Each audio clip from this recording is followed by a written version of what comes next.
Columbus, Ohio. His story is called Stories from Behind the Camera. Please welcome Ziyue Wang.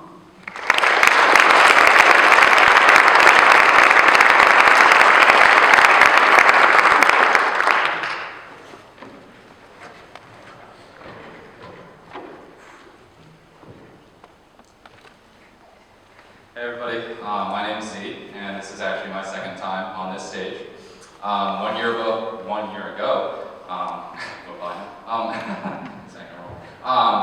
we actually were here, and I was given the honor to share my grandfather's story about how he had heart disease and kind of how our family dealt with the repercussions of his surgery and the uncertainty at that time. 1 year later, I am very happy to report that he is healthier than ever, and he's doing well, and our relationship has flourished, and God's been really good, so good news. But tonight, I'm actually here to share about something a little unrelated.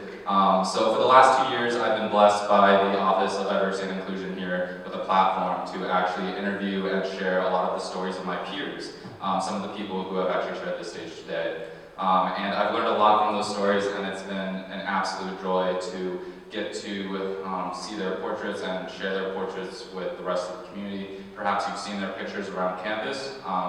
And tonight I just want to kind of share a little bit about how I got into photography, how I got into this position, and kind of share some pitfalls, some funny stories.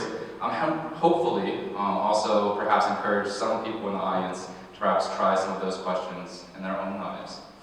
So, it all started in, I'd say, sophomore year of my undergraduate institution at OSU. I was being a really good pre-med and skipping class, and I was on Facebook. And I was surfing through a website called Humans of New York, which is this photography blog based out of New York, where this man had started taking pictures of people and sharing their stories with their portraits. And I remember thinking, my dad just bought a camera. I can do this. So I grabbed my camera, still skipping class, and went out onto High Street, and I remember just saying, I'm gonna go for it. I'm gonna do it. I'm gonna do it. I'm not gonna prepare, I'm gonna do it. I'm just gonna be inspired. And I saw a lady, and she had a really fancy coat on, and I was like, she looks like she has a story. I'm gonna do it. And this is where the first hiccup happens. So I started walking towards it with the camera, and immediately I realized it's not cool to walk up to strangers with a camera in the middle of the city. And immediately I felt eyes start locking onto me, and I saw her see me see her. And she started like, do the little like, what's happening, you know. And I walked up to her, and this is where the second hiccup happened, which was, I hadn't prepared anything to say. So this is the conversation. Hi, can I take your picture? For a photography blog, like that somehow makes it completely okay to take a stranger's picture. And I just remember, if you've seen the new Netflix series Ziyue, or perhaps like Dexter, I could feel the like societal, like, this is not okay, dude. And she looked at me and she was like, no. I was like, yeah, honestly, yeah, that makes sense. I walked away. But I was still really, feeling the moment, so I was like, I'm gonna keep going. And lo and behold, the next gentleman that I walked up to, he was much more receptive, and we had this beautiful interaction that was everything I could have dreamed of, but it led to my third hiccup, but I want you to picture it with me. So we're both on the sidewalk, and we're locking eyes, and he's sharing his soul with me, and we're connecting as fellow humans, and it's beautiful, and he's answering my questions. I'm like, yes, this is everything I wanted. And we're getting to the end of the questions, and everybody's walking by, but it's like they're not even there. It's just us. And I realize I don't know how to end the interaction. So we're in this intimate space, and I just go, okay, thanks. And I just left him on the sidewalk after he had bared his soul to me. And I really did this man dirty, and he was just standing there. I was like, I almost turned around and said sorry, but I was like, that would have been worse. So, needless to say, I didn't get my introductions or conclusions for a little bit. But I think the worst part was probably I didn't know what questions to ask in the middle. So, if you go back to my website, it's called People of Columbus, Ohio, straight rip off of Humans of New York. And you go back to like the first few pictures, they're terrible. Like the interviews are boring because the questions I was asking were questions like, what do you do for work? Do you like it? How's your day? You know, like these really, just there's nothing there. And I don't even like reading them, they're just bad. So obviously I've learned a few things since my time there. The first thing I've learned is for introductions, now I introduce people, myself to people with my full name, and I also give them a slip of paper that says the link to my website so that if people want to go see it, they know that's a real thing, and they also know that if they want to take their picture down after I post it, they also have a way to contact me.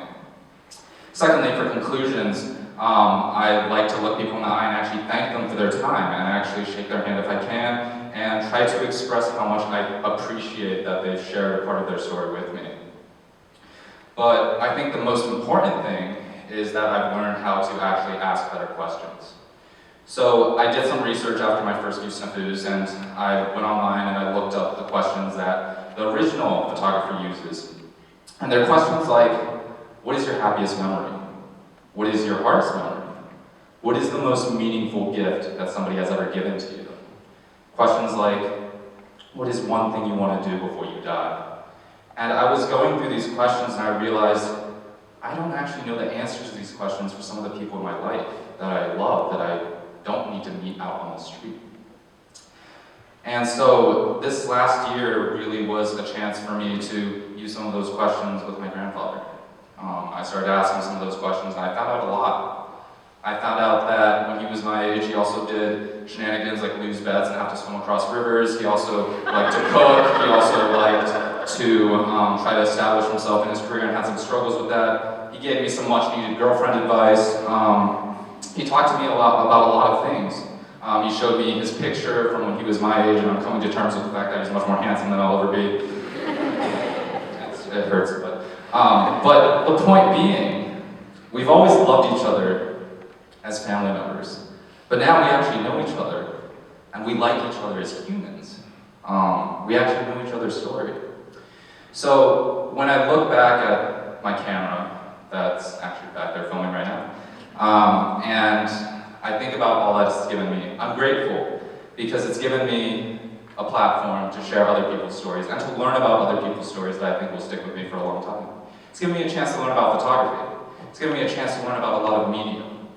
But I think for me, the most important thing is it's given me a second chance to get to know the people that are already in my life, the people that I don't need a camera to take pictures of, that I don't need to share out, that I don't need a platform for. So tonight, hopefully, I encourage some of you guys to go out there and maybe ask some of your loved ones the same questions to see if you can get to know them, just like that. Camera not required. Thanks.